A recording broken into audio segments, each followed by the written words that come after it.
Okay, let's continue here. Two poles are connected by a wire that is also connected to the ground. The first pole is 20 feet tall and the second pole is 10 feet tall. There's a distance of 30 feet between the pole. Where should the wire be anchored to ground to minimize the amount of wire needed? Oh, interesting. Interesting question. Okay, let's see. So the length of the wire is root 10 squared plus x squared plus root 30 minus x squared plus 20 squared.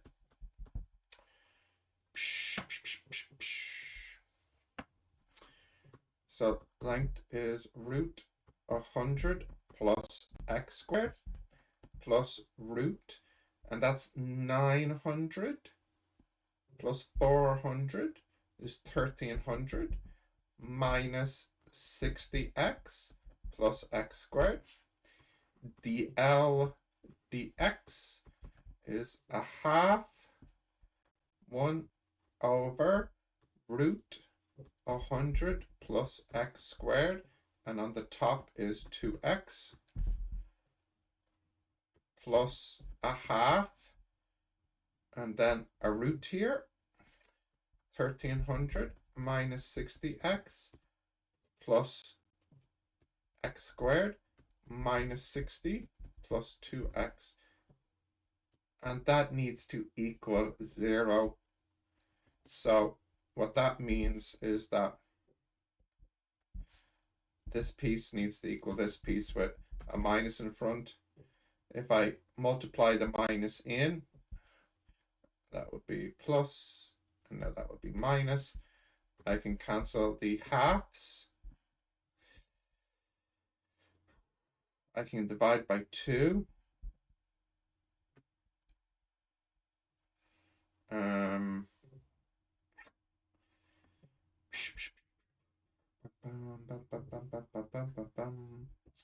Do I want to cross multiply? Not really. Not really. Is there anything sneaky I can do?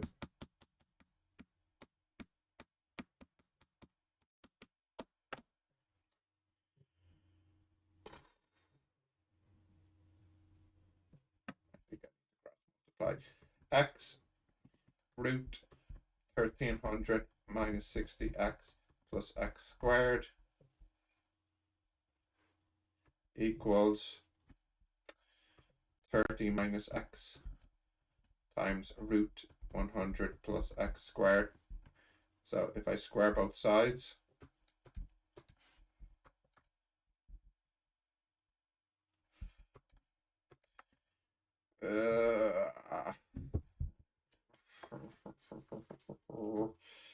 no likey.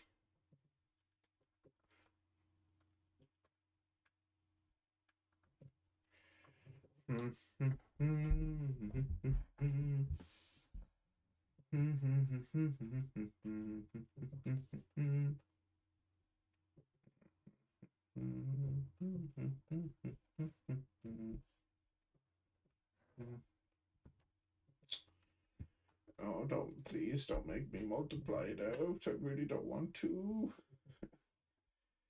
x4 minus 60x cubed plus 1300x squared equals 900 minus 60x plus x squared times 100 plus x squared. X power 4 minus 60x cubed plus 1300x squared equals 900 x squared minus 60x cubed plus x power 4 plus 90000 minus 6000x plus 100x squared. Cancel, cancel, cancel, cancel. Good, good. So how much do I have in the x squared? It's 400 x squared, tick, tick, uh, plus 600x. Oh wait, I missed that x squared, didn't I? Minus 9000 equals 0. Oh, good, I can divide by 300. So I have x squared plus 20x minus, and then can divide that by 300. Yeah, it has to be 20 and 10 by symmetry. Well, not by symmetry necessarily. 20 and 10, x plus 30, x minus 10. So that means x has to equal 10 feet.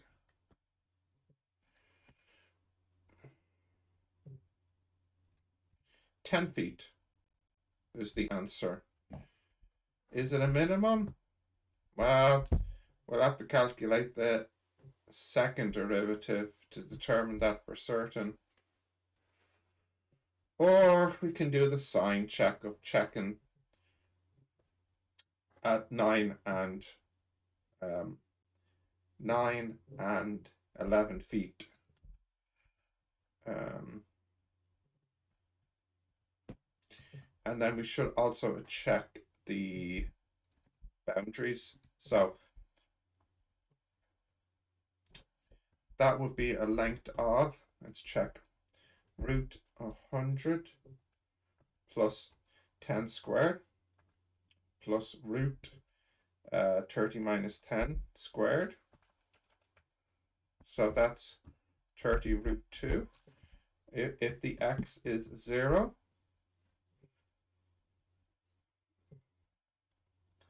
so you would have 10, and then this length here, root 30 squared plus 20 squared.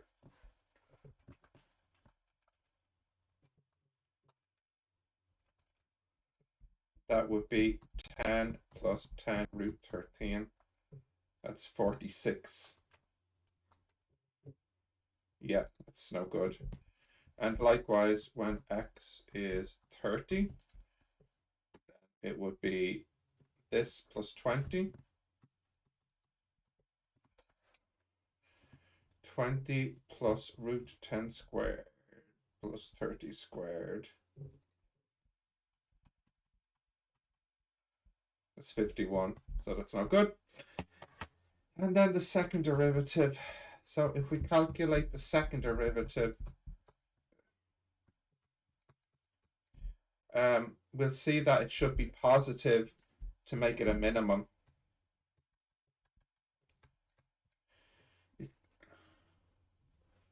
This quotient rule would be needed to see that. Yeah. So I don't know if they expect us to check this every time because they don't ask us to confirm it.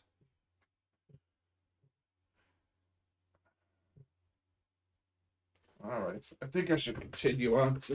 I've already spent a lot of time on this question. Sorry, I'm being a bit lazy by not calculating the second derivative. Although I guess what I could do, if I want to take a shortcut, is just calculate the length at 9, 10, and 11, and if it's a minimum, we can see it. So let me just do that. Actually, yeah, let's confirm it by a table, huh?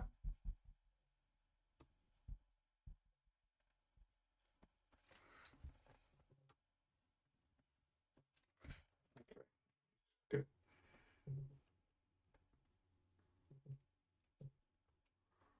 Okay.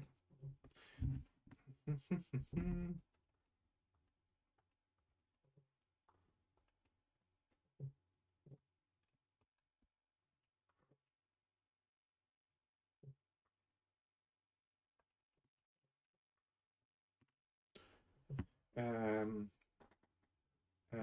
10 feet. So, okay. So, length of 8, 9, 10, 11, 12. Oh, sorry, that's the x. And then the length would be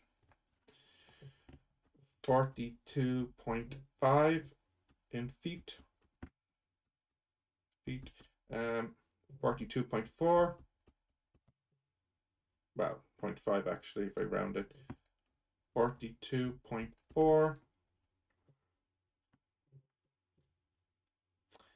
42.5. 42. 42.5. So you can see, probably the easiest way to show it, it's a minimum.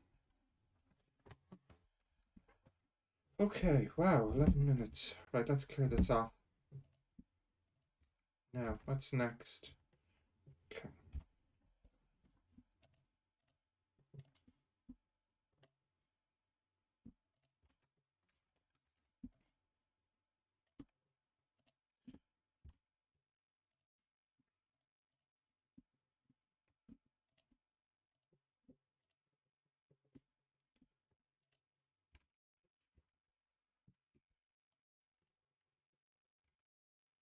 You're moving into a new apartment and notice there's a corner where the hallway narrows from 8 feet to 6 feet.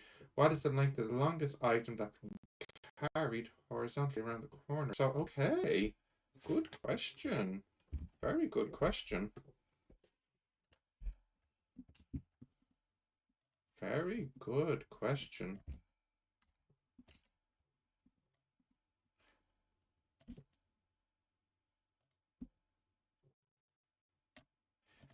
Right, so let's see. What are we gonna do? Um, hmm.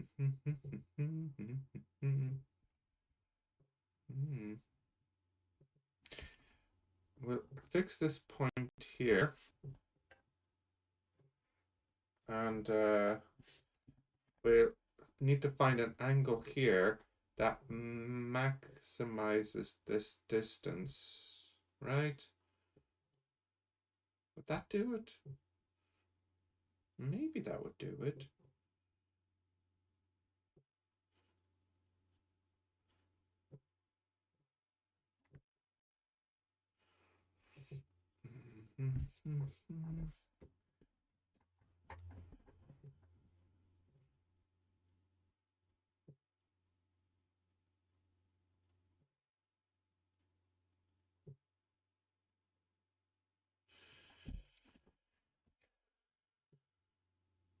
Let's see. I'm not 100% sure, but let's see. So if that's theta and that's 6, we can say sine theta equals 6 over the hypotenuse.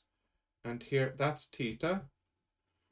And that's 8. So we can say cos theta equals 8 over the hypotenuse. So the L would be 6 over sine theta plus 8 over cos theta. All right.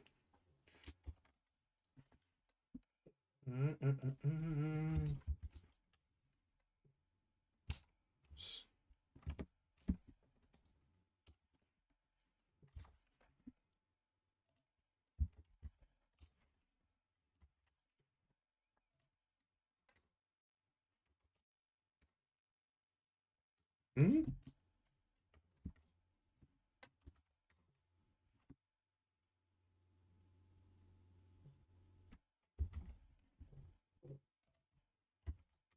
Okay.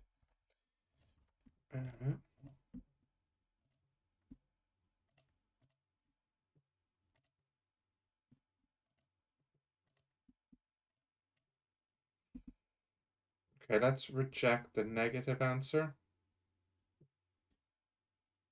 And let's reject this answer.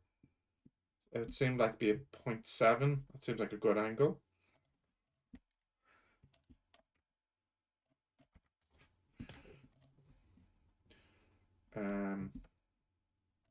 let's calculate the L for this angle.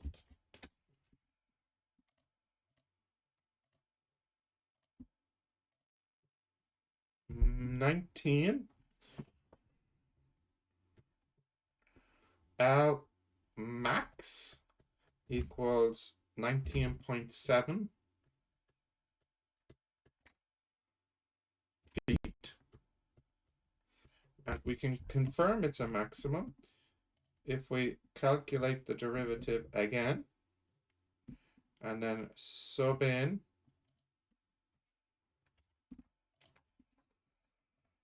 so the maximum should be, oh, something's gone wrong there with that.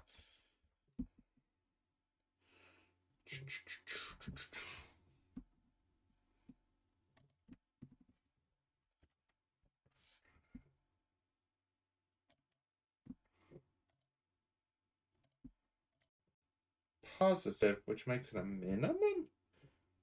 How weird. How weird. What's the answer at the back for 323?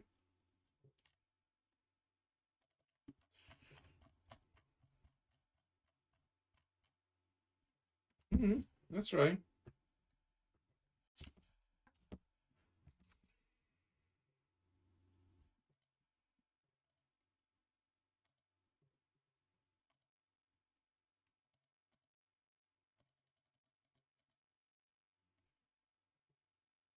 It's a minimum.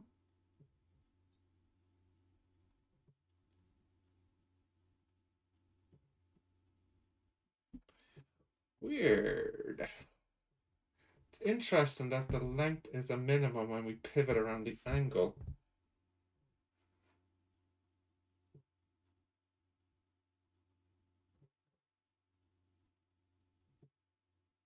That's really interesting, isn't it? Why does it work out that way, I wonder?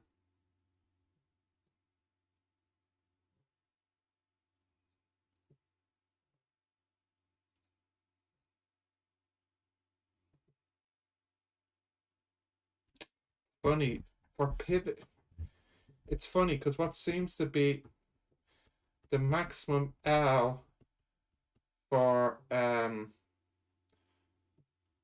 maximum L for turn for the carry seems to correspond with the minimum L for pivot around.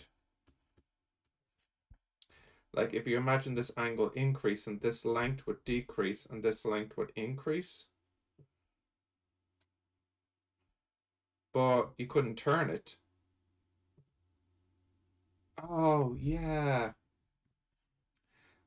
Yeah. Because that length is too long to turn. Yeah, okay, I get it. Yeah, so actually, through this perspective, you're searching for the minimum length as you pivot it around. Otherwise, if you're more than this length, it would need to contract to pivot.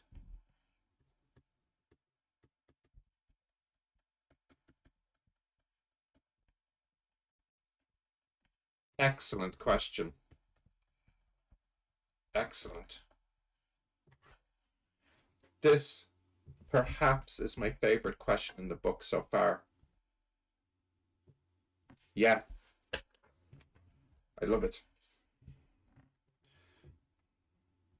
So technically, I've minimized it from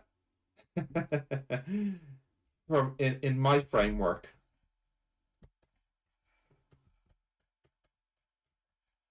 Brilliant, brilliant, brilliant question. I love it, and I think that's an excellent place to wrap it up. Perfect.